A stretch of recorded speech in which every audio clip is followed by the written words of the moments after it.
Welcome. In today's quick guide, I'm going to show you exactly how to copy your username on Telegram using the latest updated steps.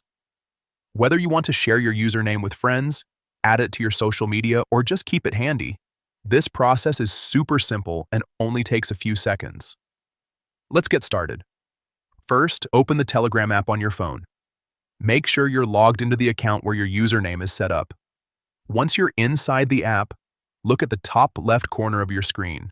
You'll see the menu icon, which looks like 3 horizontal lines. Tap on that to open the main menu. From here, tap on My Profile. This will take you to your account details, where you can see your profile photo, phone number, and your username. Now, find your username in the list and tap on it. This will open the username section where you can view or edit your current username. At this point, you'll see the option to copy your username.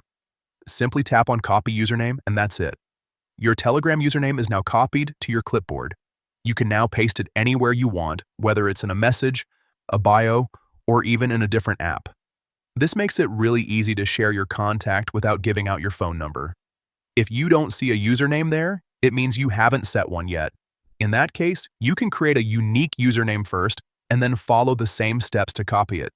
And that's all there is to it. Quick, simple, and very useful. If you found this helpful, make sure to check out more Telegram tips to get the most out of the app.